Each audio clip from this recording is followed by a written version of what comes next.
Yes, that's you. Good to go. Yeah, great. Thank you very much. Thank you. Okay, it's the last night of an 8-session course, and we have been looking at searching, is there life after COVID-19, the search for meaning and moral values. And we come on the last evening to a theme, resurrection now, living hope in the present and the future. I suppose the search for meaning and moral values within this course has been mainly within the framework of the Judeo-Christian tradition. And we noted the huge significance of the Axial Age a couple of weeks ago, those years 900 to 300 BCE, where this was underlined, and the emergence of the Jewish tradition as part of that remarkable burst of spirituality and ethics, and that Christianity and Islam, though much, much later, were each a flowering of the axial spirit in different worlds. Now, humankind is profoundly spiritual and moral, and has creatively imagined rituals, symbols, myths, liturgies to articulate, to enact, and empower meaning-making and moral values for life together on earth and with the earth. Now, out of that axial age came the Christian tradition, already in a pluralistic spiritual world, and in the 21st century still lives in a pluralistic world. Not only does Christianity exist in a world of many faiths and philosophies of life, it lives in a secular world where secular means a separation of church and state, religion and political power. And this is what it means to live in pluralistic democracies. Now, before we look this evening at one of the Christian tradition's central symbols of meaning and the resurrection, the public role of the faith community has been outlined by Birch and Rasmussen, and it's worth noting. They believe that the faith community is a shaper of moral identity, a bearer of moral tradition, a community of moral deliberation or discourse, and an agent of action. So in the context of a global and local public life, the faith community is in the business of moral formation, moral praxis, and action. And in life after COVID-19, the community of faith, I'm sure, needs to be more intentionally engaged and in new and more public ways with moral and ethical praxis. So let's turn to resurrection. What does it mean? The end point of each of the four Gospels, and which is really the new beginning, is resurrection. The narratives are central to the Christian tradition of life. Now, before any of the Gospels were written, Paul was reminding the troublesome Corinthians of the good news that I proclaimed to you, which you in turn received, that he was raised on the third day in accordance with the scriptures. And then Paul goes on, if Christ has not been raised, your faith is futile. 1 Corinthians 15 is Paul's great announcement of resurrection and the earliest written affirmation of resurrection and of what are described as resurrection appearances. But what does it all mean? Now, like the birth stories, we'll be coming to those in the next few weeks in Matthew and Luke. Like the birth stories, the resurrection narratives in the four Gospels are vivid and creatively told stories. Each Gospel in relation to the resurrection tells different stories with different characters and different happenings. It's not possible to harmonize the Gospel narratives, and it's not necessary. This is not because, as an old argument went, eyewitnesses to any event will always tell different stories and people witnessed the resurrection differently. Well, this misses many points. In the Gospel narratives, no one was there to witness anything. And even if Mary of Magdala had been there all night with a smartphone, there was nothing to record. Nobody recorded anything or saw anything. Whatever resurrection was, it was not the resuscitation of a corpse. The stories are much more profound than that. And again, the harmonization of narratives is impossible, not least because each gospel writer has a different theological agenda, attempting to say something about who Jesus is for a community of faith, each in a different context, at the end of the first and the beginning of the second century. The language of the resurrection narratives, as in the birth narratives, is different from the language used in the rest of the Gospels. There are angels, mysterious presences, and more colourful language generally. Were the Gospel writers reporting history, or were they using story and metaphor to express deep truths? To wonder or insist if these resurrection narratives can be historically or scientifically verified is to miss, perhaps, their profound truth for living in the world. Mark, Matthew, Luke, and John were telling truth-filled stories well beyond our scientific and modernist obsession with factuality and indeed historicity. It is the truth claims of these stories, including what Paul was saying to the Corinthians, that matter most. When we read the resurrection narratives, we are reading narratives imaginatively, and we need imagination to read them. And in reading them imaginatively, we can find ourselves perhaps saying, I don't know if it happened this way or not, but it's true. This is how people from cultures of metaphor and poetry and myth read stories. They have deeper insights than scientifically conditioned minds.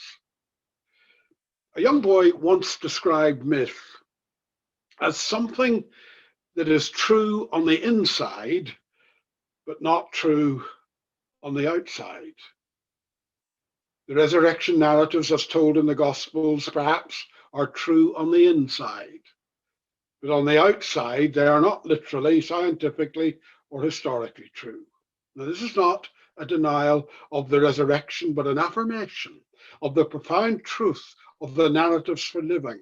The narratives are more true than historically true. And when reading the resurrection narratives, the question is not, did they happen this way? But what do they mean? Well, let's spend a moment trying to look at the inside truth of the resurrection. The resurrection narratives are an art form. They are creative and very artistic narratives using metaphor and symbol to express the inside truth.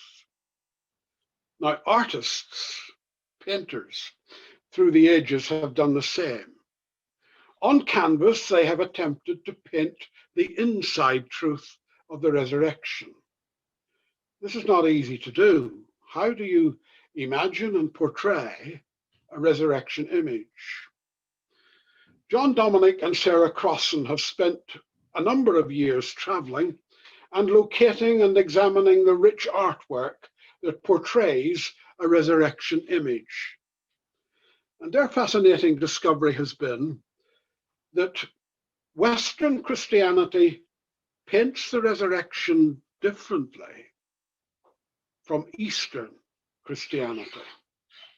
Indeed, Western and Eastern artists are profoundly different in what they portray. The Western artists depict an individual resurrection, while Eastern artists depict a universal resurrection. The earliest portrayal in the West is from around 400 CE, and it portrays the Western resurrection tradition. In the words of the Crossans, it imagines Christ rising in splendid, triumphant, and transcendent majesty, but also in splendid, triumphant, and transcendent isolation. Another image was painted from around 700 CE in the East. Instead of depicting Christ in splendid isolation, arising alone, Christ in the Eastern painting raises all humanity with him. He is depicted reaching, in the words of the Crossans, toward Adam and Eve, the biblical parents and symbols for humanity itself. raises them up, and leads them out of Hades, the prison of death. This is universal resurrection. And in other Eastern paintings of the resurrection, it is the poor, the oppressed and the marginalized, who are depicted as being raised with Christ. The difference between Western and Eastern depictions of the resurrection is dramatic. In the West, Christ is portrayed, in Crossan's words again, clothed in magnificent robes, is suffused with transcendental glory, and is moving forcibly with streaming garments. In the Eastern paintings, everything is cruciform shaped. Christ stands atop Hades, his wounds visible, and a ceremonial cross is carried by an angel because both his hands are occupied with all of suffering humanity. Western resurrection is solitary, though splendid, and is concerned with life after death. The East has the suffering and wounded Christ, raising the suffering and poor of humanity to new life, in which all that deals in death is overcome. We might want to ask, which is the more authentic vision, or the more authentic truth of resurrection? Let's look at Paul's words for a moment. Death has lost its sting. Eastern art has depicted the resurrection as a universal experience. Humanity is raised to newness, and the poor are brought into community again, and dignity and worth restored. The wounded Christ stands atop death. In resurrection context, Paul affirmed that death has lost its sting. Western art and Western interpretation of Paul and his Corinthian resurrection text is solitary, individualistic, and concerned with resurrection as the guarantee of life after death. The Eastern tradition, paying more attention to the historical world of the Gospels and letters, reflects maybe a more authentic vision of resurrection and its purpose for life lived in history. The world of Jesus and Paul is a world under imperial Romanization, as is the entire Mediterranean region. It is a world dominated by military might, economic oppression, and political control. There are frequent revolts, and the Gospels are written in a war or post-war situation. Close to Nazareth was the Greco-Roman city of Sepphoris, where in Jesus' childhood, the Romans executed 2,000 Jews as a way of putting down any potential revolution. Violent volatility characterizes the world of the Gospels, and Paul's urban setting is dominated by the same superpower. When Paul passed on the resurrection narrative to the Corinthians and asserted that death has lost its sting, he was declaring something more profound than there is life after death or heaven when you die. Dietrich Bonhoeffer was a key player in the resistance to Hitler and the Nazi regime in 1930s Germany. In 1945, he was hanged by the Nazis in the prison where he was being held after involvement in a plot to take Hitler's life. Bonhoeffer, totally committed to the Sermon on the Mount as a way of life, did not come to be involved in that plot easily. He struggled mightily with his conscience, and in the end believed he was implicated in the guilt of the German situation already, and taking Hitler's life was a lesser guilt that would save lives and human civilization. Few of us, I suppose, would want to live through Bonhoeffer's moral dilemma. It is how he saw resurrection in his immoral world that is intriguing. Hitler's power and domination he saw as idolatry, leading to an inability to tell right from wrong. The executed or crucified Jesus disarms all power, domination, and success. Bonhoeffer is acutely aware of Hitler's idolization of death and fervently rousing crowds to die for nationalistic causes. And so for Bonhoeffer, resurrection has overturned the idolization of death that rules among us, where life is worth nothing and existing life is annihilated. Christ's resurrection breaks the power of death among us. The resurrection in history overturns and destroys the idolization of death that is prevalent in, I suppose, all nationalistic causes and militarism. And because death has lost its sting, resurrection life says no to narrow, violent nationalism and militarism and its mystique at the heart of our cultures. Resurrection says that yes to life. To enter the narrative of Christ risen is to resist death-dealing nationalistic causes and the militarism that permeates our culture and our psyches. It is to resist all death-dealing policies and programs and ways of life. There is a sense for Bonhoeffer and others that resurrection is resurrecting non-violent, active non-violent resistance.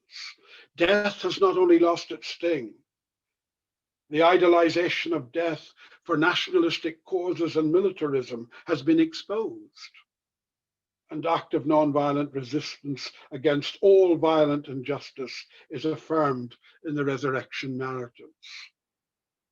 Resurrection is a way of life for a redesigned world after COVID-19. Okay, let's go to our rooms or groups with Loretto, and she will be putting a question on the screen. What does the Eastern portrayal of resurrection say to living in the world of here and now? What does the Eastern portrayal of resurrection say to living in the world of here and now? We'll take 15 minutes on this.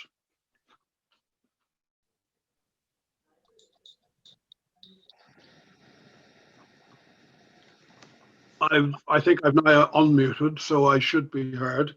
But we were trying to work with the question, what does the Eastern portrayal of resurrection say to living in the world of here and now? Where did folk get to with that, and how many were aware of the difference between Western and Eastern artistic portrayals of resurrection? Most of it. Oh, sorry, Marcella, you go ahead. No, it's all new to me.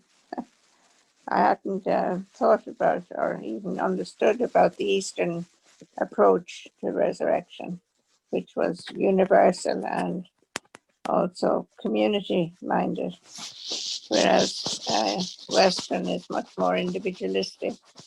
I suppose I was just, excited about the idea of it being different. Yeah, those were the differences, Marcella, yeah.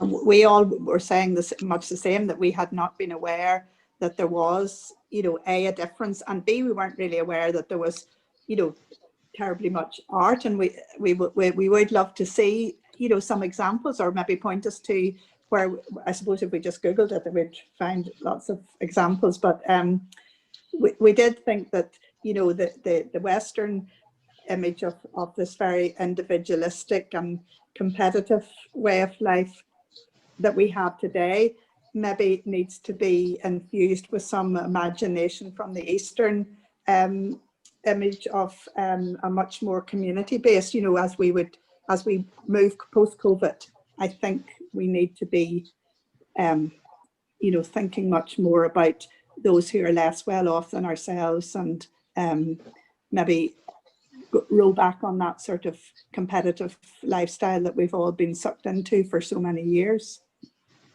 So that's what we're thinking about it in terms of what it has to say for us here and now.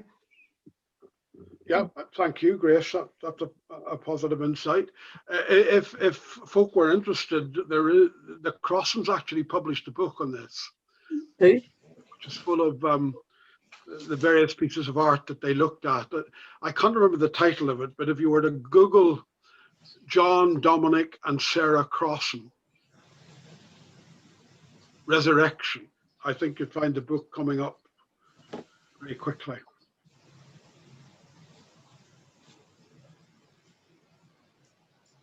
I think, Johnston, we were kind of trying to work out what the difference between East and West was. I know you were kind of saying the East was more inclusive and opening. The picture is of all coming out of Hades. And we were kind of, is all irrespective of people's faith.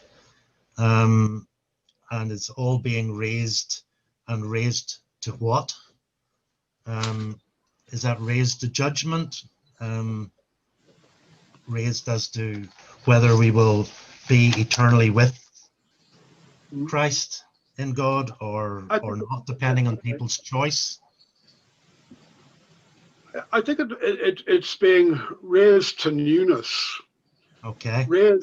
Raised to community, to dignity, to worth, particularly with the emphasis on Christ rises, bringing with him in the Eastern depiction the poor, the suffering, the oppressed, the marginalized. Yeah. It's a much more community, socially orientated kind of artwork, if you like. Okay.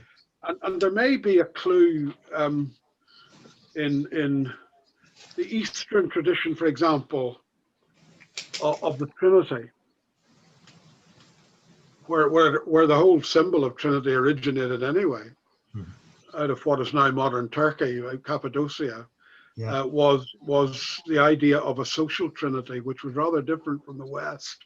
And I think the fascinating thing about that is that the Celtic tradition, if we may call it that existed here and in those Celtic regions of these two islands and part of France, was much more in tune with the Eastern idea of Trinity than it was with the Western. Yeah.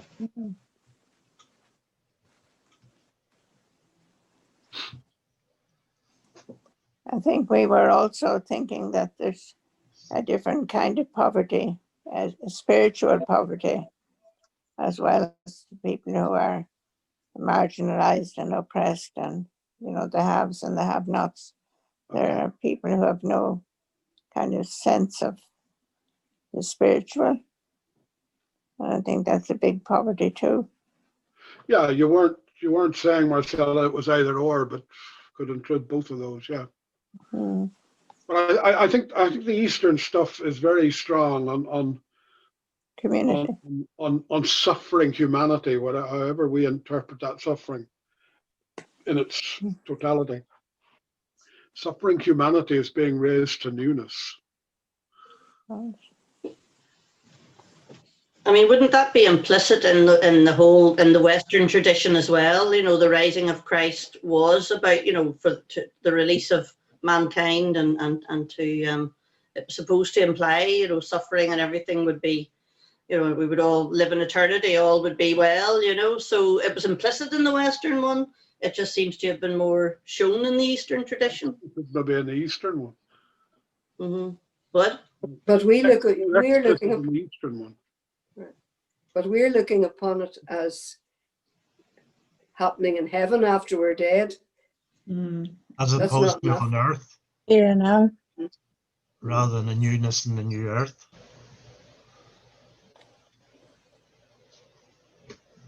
Yeah, I think the Western one is much more the life after death. I think the Eastern one is much more focused on this life. And Yeah. and we still have to try and ask a question, I suppose. Where did the East and the West take different directions, if you like, in the thought forms and the imagination?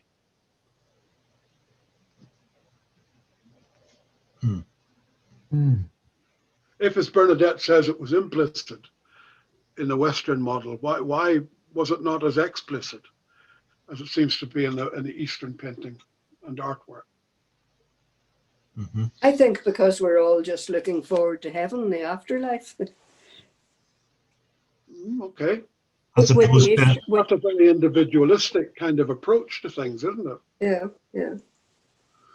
I loved a Jehovah's Witness, a lovely young Jehovah's Witness I was talking to one day said to me, "Why do you think of heaven as up there?" She said, "Do you not think heaven could be here on earth when we solve all the problems?" And I thought that was a lovely idea. I thought, wow, that would be, especially if it was here in Port Stewart. It just makes sense, though, doesn't it? You know, that we all wonder where heaven is and what it is, but what a lovely thought that it would be solving the problems here on earth. And all the suffering, everything that's a problem, and making it a utopia. Bernadette, that's two of you on the programme tonight from Port Stewart. There's you and Kathy.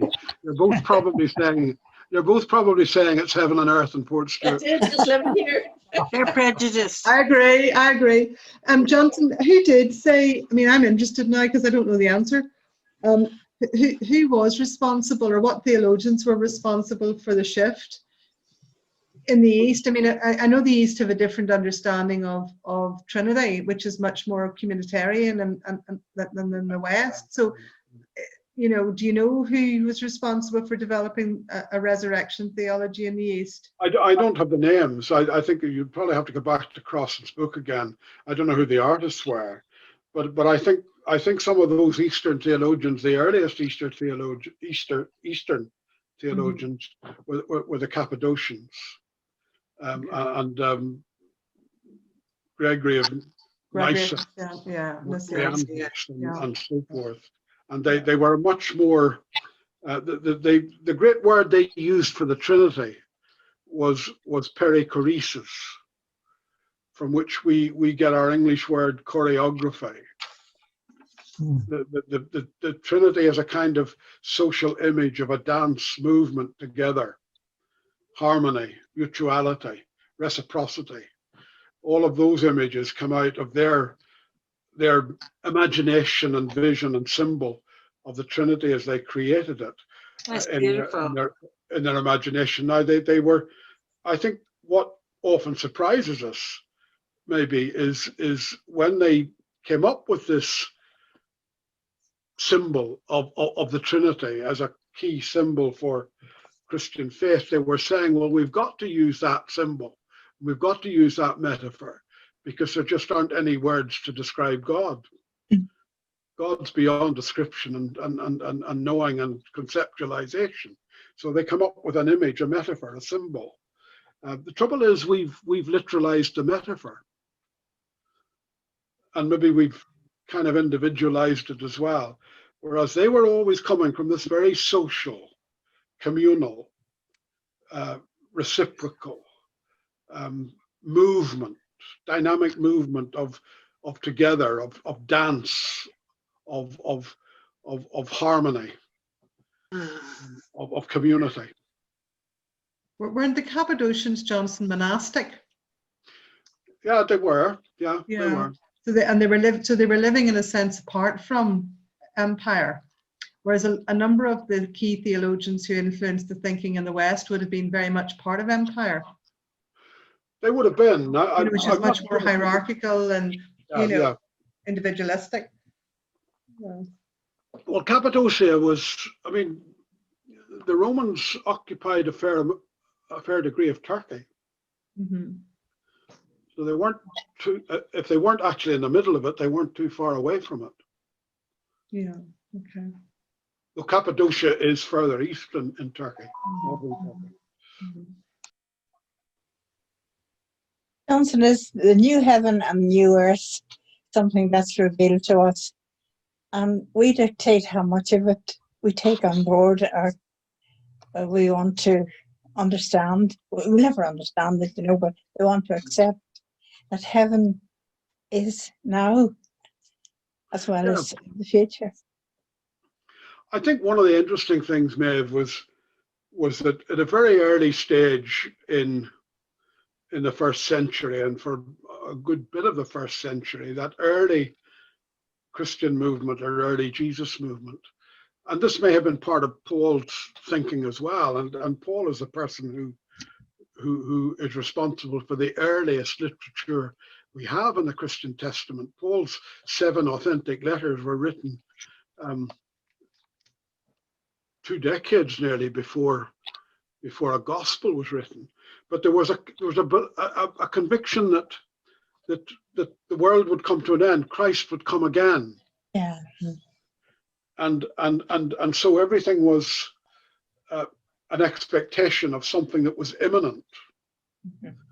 And then as the century wore on, there was a crisis of thought for this faith community. Christ hadn't reappeared. The expectation was not being fulfilled. The promise was not being realized. And when you start to move out of the first century into the second century, they're beginning to get pretty close to what I think Bernadette was saying a few moments ago. The new heaven and the new earth is not some kind of in another world. They're beginning to have to think much more of, well, we need to be in collaboration, if you like, or in partnership with God and the reign of God and the reigning of God, and bring about something of this new heaven and new earth on the earth, and remove suffering and put things right. And I suspect if we go back again to the Eastern image of resurrection portrayed in those paintings, this is a call to action. This is a call to live resurrection now, to alleviate the suffering and the marginalization and the poverty of humanity, and bring something, not that one could bring fully the new heaven on the earth, but to realize something of it. Now it changed again, I think, when from the 4th century on, the whole faith movement became the official and legal religion of the empire. Constantine created Christendom, and then the political structure and the church was then confused and conflated with this reign of God.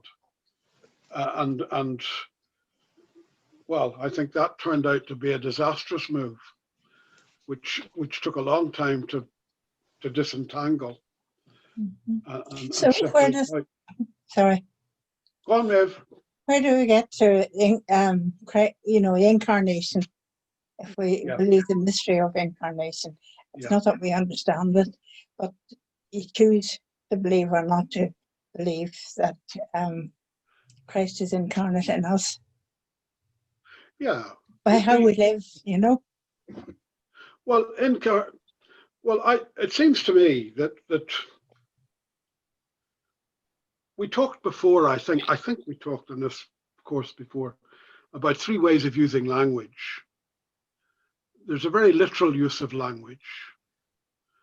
And then there's the use of language as metaphor, symbol. It means this, but not that. And then there is the programmatic use of language. In other words, our metaphors are meant to be a way of life, a practice. And if you like, Trinity, incarnation, they're great symbolic words at the heart of our faith tradition. But they're programs for action. They're not kind of esoteric, metaphysical things we've got to intellectualize and tick the box and say we understand them. They're actually programmed. They're a call to action. Incarnation is a call to embody the sacredness within ourselves and together in community within life itself. So there's no, I don't think there's we put belief off into, we sometimes turn our theology and our belief into systems, tick box exercises. When all the time we're being called to action in the world. How do we incarnate justice, love, resurrection, faith? How does the sacred in life has always got to be made flesh? Yeah, I agree with you. Made I flesh. often say about our parish, on paper, we have an absolutely fantastic parish, brilliant. But in reality, communication is appalling. You know, a respect for each other leaves a lot to be desired, and I'm talking about myself. You know, as you say, it's the living out of it. Yeah. That is the difficult bit, you know. And sometimes I think that means, going back to the language question again, we need to be more conscious of how in faith language we're actually using words. We can only talk about God in terms of metaphor if we can talk at all. That's what the Cappadocians realized. But it's also programmatic in the sense, again, of a way of life, a way of being, a way of acting.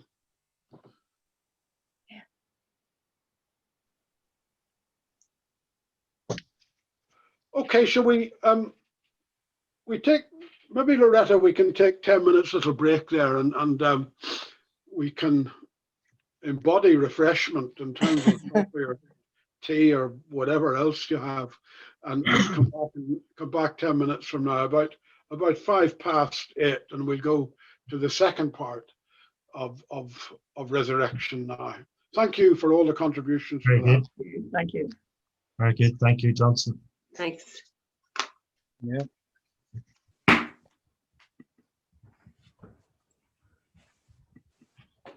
Hello.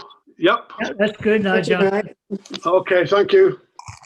We want to look in the second part at living resurrection now. And in the Christian Testament, there is a letter to the Colossians. It's, I suppose, in one way we can describe it as the earliest of the letters attributed to Paul, but probably not by him, but a letter that comes from a very much later period and by what we might call a Pauline school. It has literary connections to the letter to the Ephesians, but is slightly later. Marcus Borg dates Colossians around 80 CE. Paul's last letter was written, Romans was written about 58 CE. And by the time Colossians is written, Paul has been dead for well over a decade. And Colossians does reflect later problems and struggles within the faith community in this region. Well, the critical matters of authorship and date are secondary at the moment. What matters now is how this letter, Colossians, depicts the resurrection. And after dealing with a particular problem of conflicting theologies and ethical practices, the letter introduces the resurrection narrative into contemporary life. Colossians 3, verses 1 and 2. So if you have been raised with Christ, seek the things that are above, where Christ is seated at the right hand of God. Set your minds on things that are above, not on things that are on earth. Now, these are not spatial images, but they're poetic and metaphoric images. And a good deal of the language in this letter is poetic. And to read it literally is to fail to recognize the literary genius of its authors, to fail to recognize also the nature of all language that is used in God talk, and to miss some of its most profound insights. Resurrection in Colossians is now, and is a contemporary, this life experience, social, spiritual, ethical experience. Resurrection is an experience of newness in which old values are discarded or put to death. And the old values are death-dealing, and they are destructive of relationships and life and any kind of we consciousness. But there is life after such death. And resurrection is to newness, and newness is a new value base and ethical orientation and practice that is characterized, according to this letter, by compassion, kindness, humility, gentleness, patience, bearing with one another, forgiveness, living above all in love, which seeks the mutual good and well-being of the community, lived reconciliation. That is Colossians 3, verses 12 to 15. And the newness of resurrection also includes overcoming the deepest divisions between human beings, ethnic, cultural, religious, class, economic. Colossians 3:11. In that renewal, there is no longer Greek and Jew, circumcised and uncircumcised, barbarian, Scythian, slave and free, but Christ is all in all. But there was a significant gap in their experience of resurrection now. Resurrection beyond social, cultural, and economic barriers, reconciliation, in other words, may sound very like Paul, but the authors have in fact overlooked an injustice and a division which Paul actually saw, writing years earlier, as having been overcome. And that was gender. And in Galatians, Paul asserted that baptism, the resurrection sacrament, had overcome the gender division. Colossians has things to say about gender, but it actually has backtracked from Paul in an attempt to accommodate the faith community to the cultural norms of a Greco-Roman household codes. Women, slaves, and children are to live within what has been called a love patriarchalism, a clear hierarchy of roles and values. It is an accommodationist ethic, which Paul will not have and did not have, writing some 20 years earlier. The Eastern risen Christ is bringing all the oppressed with him, the excluded, the marginalized. All humanity is raised to newness. The patriarchal world has no place for gender justice, which not only excludes and treats women as second class, but rejects and abuses the gender spectrum. Patriarchy cannot find a place for LGBTQI and cannot allow for the fullness of humanity. But the resurrection brings all of humanity to newness. And Colossians compromised the earlier egalitarian and inclusive vision of humanity. And yet, the Colossian community is like all faith communities, the faith communities to which we belong, still struggling for ethical and moral clarity and practice and living with all sorts of tensions and questions. At best, it is ambivalent.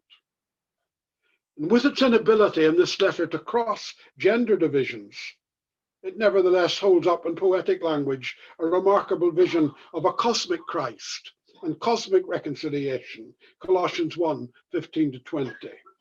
It may be an earlier poem or hymn adapted by the authors of Colossians in 80 CE. It is a vision of the reconciliation of all things, whether on earth or in heaven. Cosmic reconciliation can only be expressed in poetry, but it embodies a remarkable we consciousness in which all are one, everything is interconnected through a staggering diversity in reconciliation. All dualisms have been defeated. We are all nature, all belonging to a cosmos permeated by divinity and the sacred. Resurrection means not just a we consciousness, but a new consciousness, a new awareness of life together.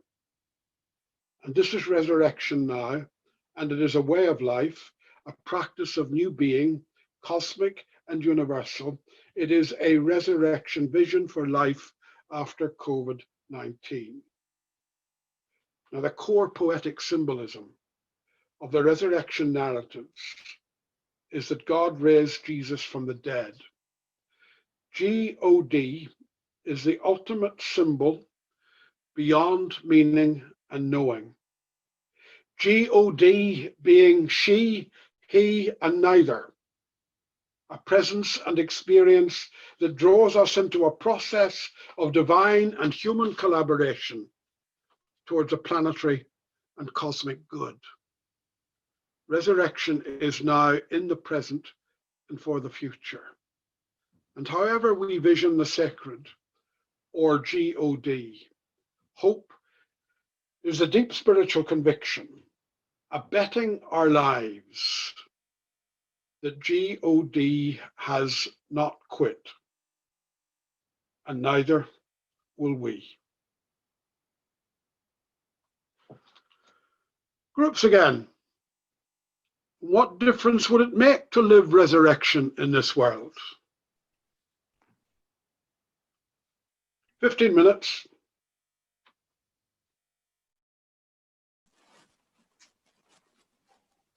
Hello. Hello. We've returned. Yeah, all back again. Yeah. It is. I'm correct.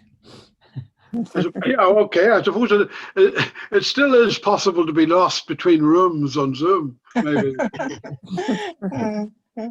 But anyway, what difference would it make to live resurrection in this world? Well, what kind of discussion did you have? What kind of questions maybe were raised in some of your room discussions? Yeah, Johnston, if I can jump in before anybody else. know if you were there tonight or not. Good to see you. Yeah, I stayed quiet during after the first session there, but one of the things which was thought that over the years there's now a much stronger belief in the resurrection. That certainly at funerals, there was an example there that people, even though there weren't church-going people, that never maybe stepped foot in a church in their lives, but as bereaved people, they had this strong belief in the resurrection, and that this is not the end. The death and the coffin and the grave are not the end, and there is a very strong belief in seeing their loved ones again. Now, this was from people who had never been to school, never been to church. They maybe have got this, some kind of religious education at school, perhaps. But people, and also during this COVID, we found that there's a sense of corporate care, of people coming together and helping each other out. People are very kind, and there's an instinctive caring. Is people by instinct are caring, and it's just that we say we've all been living the resurrection life during COVID. We've been sort of turning, like some people have been turning their own misfortune into the good of others by perhaps a restaurant or a cafe opening the doors and actually sending out food to people in need rather than worrying about their profit margins. They're just doing this for free. And I think it was Emma mentioned at the end, just a societal resurrection. That we didn't get a chance to explore that, but that seemed to be kind of like perhaps some list, that there is, even though there may not be a great sort of interest in going to church and perhaps, Yeah. but people are instinctively caring, which I think is what is the main thing. Well, that's interesting, because going back to Colossians for a moment, and the resurrection text there goes on to talk about, well, what are these resurrection values? And they're precisely, Clive, what I think you've been describing. We've witnessed during this COVID pandemic a lot of compassion, kindness, humility, gentleness, patience, bearing with one another, forgiveness, living above all in love, which seeks the mutual good and well-being of the community. That's been, a lot of that has been true, and in a sense. But you were right at the beginning. Much of our thinking about resurrection has maybe been confined solely at times to funeral services, when there is this whole, and Emma may be right, she may have coined a new phrase there, societal resurrection. Maybe we can think a bit more about that. Thank you, Johnston. Yep, thank you. And just to go back to the first breakout group, the one thing that with three out of the 4 people mentioned hope, and that, but the resurrection is hope that there is something after this life. But we think that hope is the main thing that we should hold on to through this COVID pandemic, that it will be over sometime. Yeah. Please God. There is hope in this life. Yeah, exactly. Thank you. Johnston, I'm glad that you just qualified that there by saying that there's hope in this life. I wasn't quite sure when Clive was summing up what he had to say, hope beyond this life. For myself, I'm not particularly interested really in what lies after. I think that's God's business, and God will take care of that. But hope in this life, I like that phrase that you just used. Hope in this life. There is a resurrection image, a very powerful resurrection image in the book of the prophet Ezekiel. And it's frequently taken out of context, I think, and read out of context, and maybe frequently preached out of context. But it's to a people in exile, going through the trauma of exile and displacement and dislocation. And it's Ezekiel's very poetic vision of the valley of dry bones. Yeah. And resurrection to new life. That's not an image of life after death at all. No, I didn't. That's about the possibility of new beginnings, of newness for a community that at that point was in despair and hopelessness and complete displacement and dislocation. So the image is about hope in this life.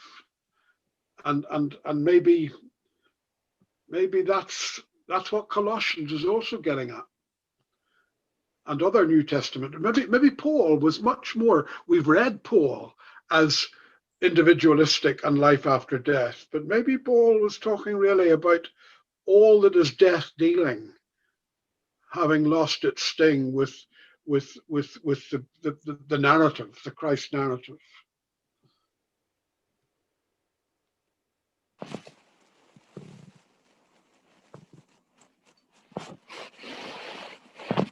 Others.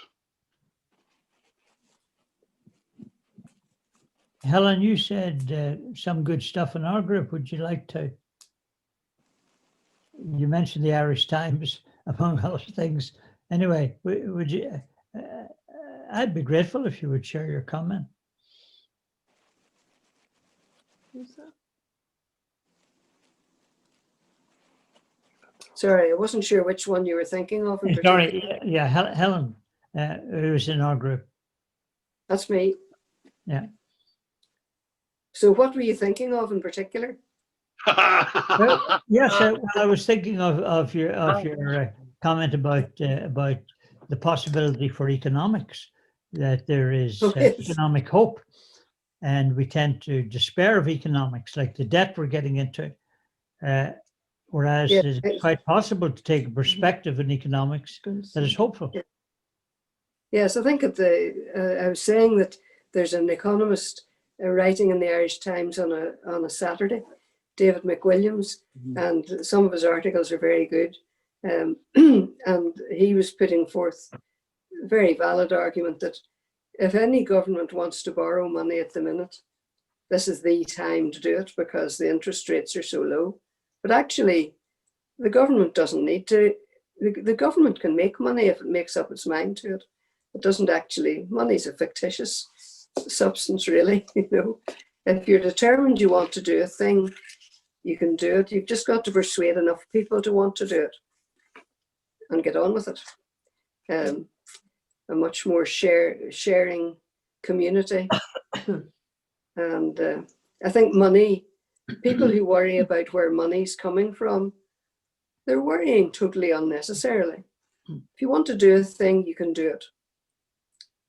Well, this is something that dear Boris Johnson has demonstrated for us when he's been able to took the billions out of the tree at the bottom of the number 10 garden. Yeah, absolutely. Just, you know, and if you think for 10 years previous to that, the Conservative government was cutting back, and the health service was in the precarious place it is now because of that particular policy. But it seems now, if you need money, you just get it. I don't know whether it's sort of a fairy tree at the bottom of the garden or somewhere else. But well, it's only numbers in a computer. It's not, you know, it's not real stuff. Fair enough. Well, actually, in a way, I think it's very simple. If you go into the bank and you negotiate a loan or a mortgage, whatever, let's say for £10,000, and that's agreed, and you sign. The next day, you find there's £10,000 in your bank account. That £10,000 didn't come from anywhere. It was simply created by the decision of a bank official to grant you that money. That £10,000 then goes into your account. Now you have to pay that back. But as you get about using that £10,000, you buy things. And then the people who sold you the things, they get money.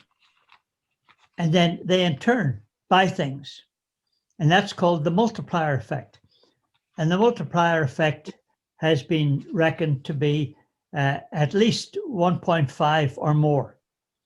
So in other words, because a bank clerk creates in my account, what did I say, £10,000, £100,000, that £100,000 goes back into the economy and develops £200,000. That's what we call wealth. As long as you don't keep it under your bed, though. That's right. That is very dangerous. And that's part of it. Like Japan has suffered from this because people got worried, so they saved their money and they didn't spend it. And of course, in the churches, we tend to be a little bit ambiguous about consumption. We certainly are against conspicuous consumption, but I'll tell you, if we don't consume, we are going to have a very poor economy, and a lot of people will suffer. So we have to be fairly refined in our ethics here. We need to be putting our money into things that are productive and worthwhile. And if we are expending them frivolously and stupidly, like on big yachts and all the rest of it, that is not good. Worst of all is that we use money to play with money, as in high finance in the stock market. And that is possibly the worst use of money possible. But anyway, money is created. There's not a limited supply. We can create really as much as we want, although for other reasons there are limits. But anyway, money can be created. It is there. And as we were saying in our group, there is in fact a money tree. Theresa May is wrong. There is a money tree. I think the key thing at the minute that makes things a bit different is because you have a worldwide pandemic and all governments are effectively behaving in the same way, which is they are spending money, which is fictitious borrowed money because they have to, because that's a way of dealing with the impact of the pandemic. And therefore, because it's a global system, there will be a degree of to which effectively what all governments do is sort of like move a decimal point, and effectively everybody wipes out that element of debt because the debt is just the same sort of just money spinning around. But I think what the bigger issue at the minute is that this is why one of the reasons why is there's a race to try and get the vaccine and get the economy reset and get the economy up and running. It's because the different countries will be able to get back to being active and effectively productive and earning at different rates. So the risk in terms of equality globally is that certain big blocks like America and Europe, etc., are able to get the vaccine, get their economies up and running. You'll see Korea and China and India strongly competing with that, and they'll be part of that too. But actually, a lot of countries like in Africa will struggle to get vaccine, will struggle to get their economy back up and running, and they will then at that point, start to really notice the difference, and the inequalities will be exacerbated then. Okay. So, and any other group? Johnston, we were looking at question of how we are inclusive and how we view other people. Okay.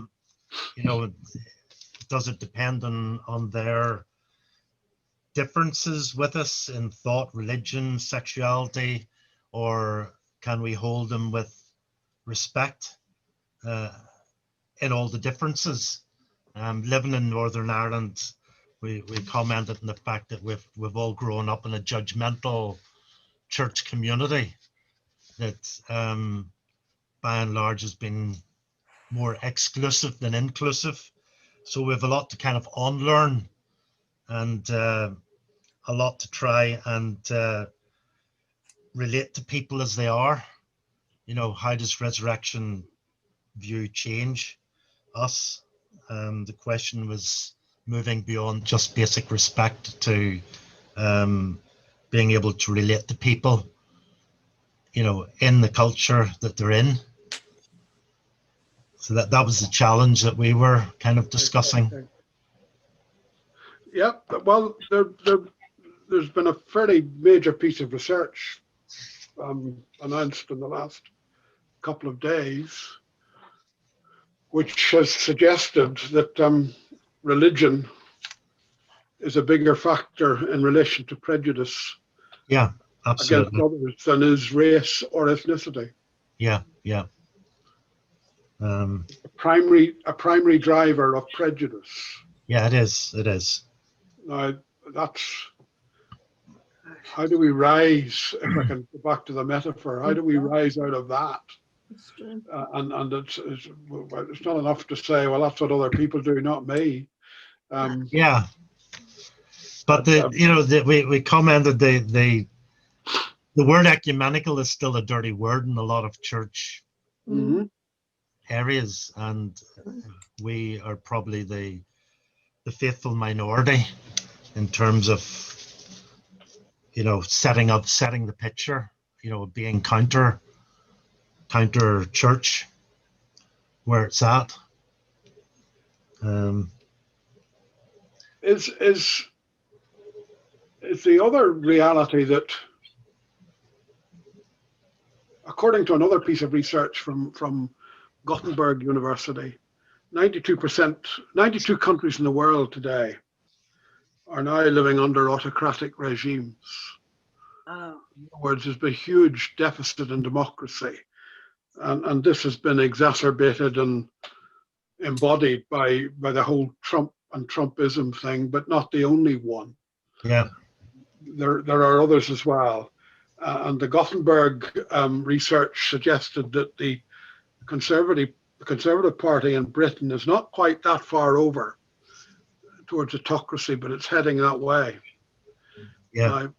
We had an appalling abuse of democracy last week in Northern Ireland. Yes. In Stormont. Yeah. So how much democracy do we want? Do we think it's worth fighting for? And when we talk about democracy, we're then talking about a pluralism. We're talking about a diversity. And just how much pluralism and diversity are we prepared to live with? Yeah. Can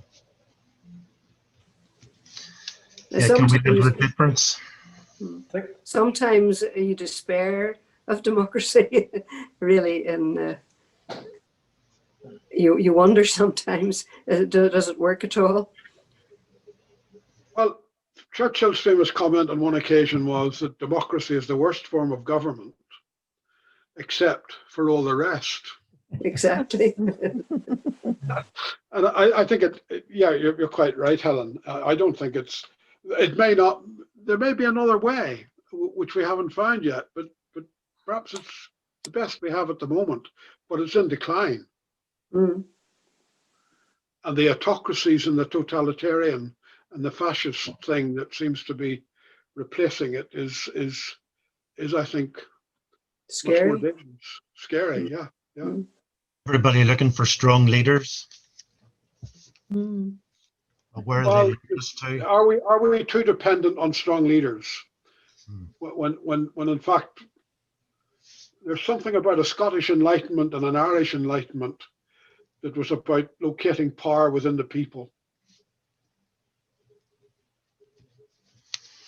Maybe if we see church as the body of people as well as the body of Christ, you know, perhaps it's incumbent on all of us to speak up and not just apathetically allow the status quo to continue. And I think the whole COVID situation has given us that, if you want to call it, a circuit break in our way of life, and it will be upon our heads if we allow it to go back to the old normal and don't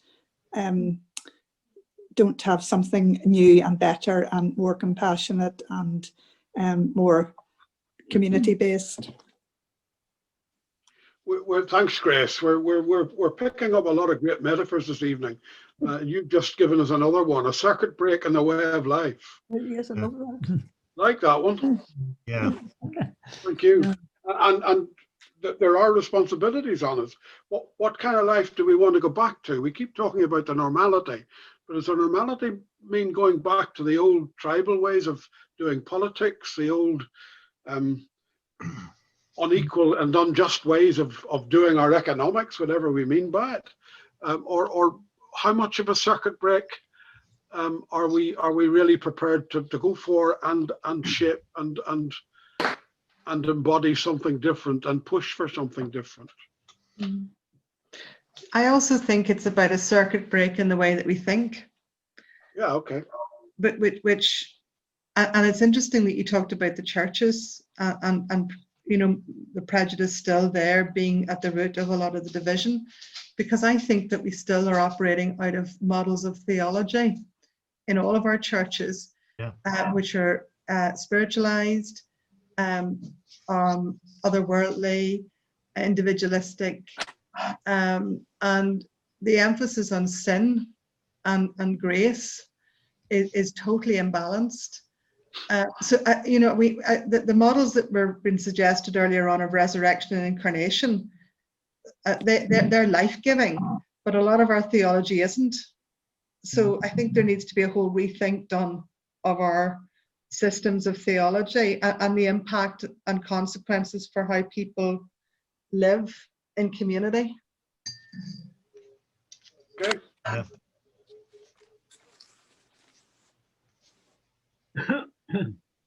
Some of those old, what you're suggesting, I think, Kathy, is some of those old models of theology are death dealing. Mm. When resurrection's about something else, newness, life-giving.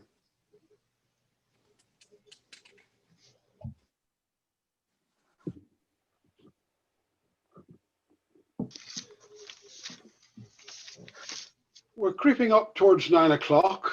Maybe that's where we end and take away a lot of thoughts that we continue to mull over and reflect on. And Johnston, I was sorry, can I interrupt you for a second? sorry, Sorry, Noreen. Death dealing, is it that we are concentrating on the negativity, on the difference, that we can't let go of that, and therefore we can't get freed up to be more positive?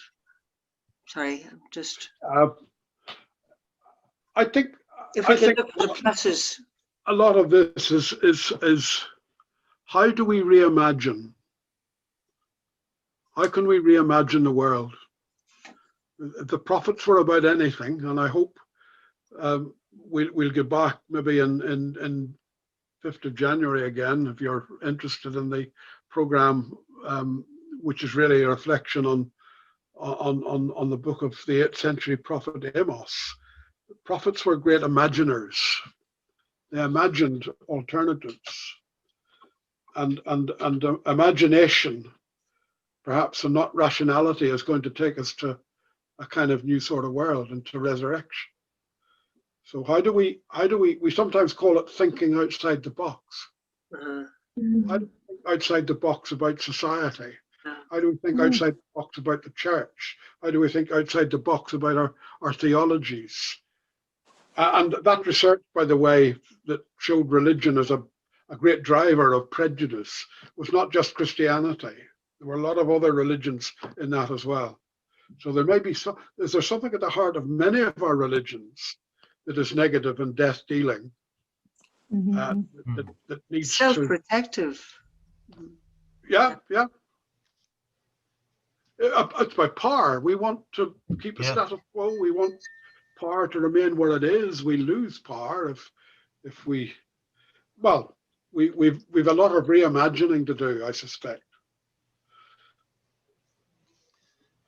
Johnston, it is 9 o'clock. Johnston, can we leave you with a thought on Jürgen Moltmann statement he said in his Theology of Hope, where he says, every theology of the cross must end in a theology of resurrection.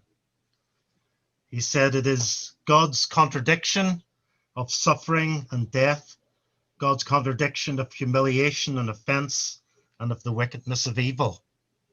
Okay. He says we can't just look at the cross without a theology of resurrection, of hope. Okay, thank you, Roy.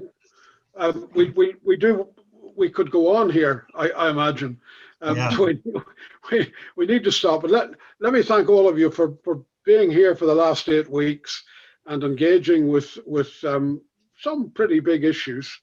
And hopefully we've all enabled each other to be enriched, to enlarge our imaginations and our thought processes. We're grateful on the very earthy, practical level to Loretto, who's been the techie that has kept us all in the same room and whatever during these 8 weeks. Loretto, thank you very much indeed. And maybe the best way if you want to have a bit of hopefulness and cheer for Christmas, then having a concert last year at the Malice, do go into those concerts because there is a quality of music there that I think is inspiring and hopeful. But just again, we do have another 8-session program running beginning on the 5th of January, and if you're interested in that, you need to sign up through Mora probably. But stay safe, and whatever Christmas is, well, if it's about incarnation, it's about a call to action for justice and peace and love in the world. So go well, and thank you. Many thanks to Thank you. you, Johnston. Thanks, Johnston. Thanks so much, Johnston. Johnson. Thank you. Bye. Yeah. Thank you. Life-giving Christmas to you. Yes. Okay. All right. Blessings to everyone. Bye, everybody. Bye. Bye. Bye, everybody. Thanks, Kathy. Bye. Bye. Bye, everyone. Christmas. Happy Christmas. Yeah. Good life to you all. Thank you. All right now. Thank you. Good night. Folks, good night. Thank you. Good night.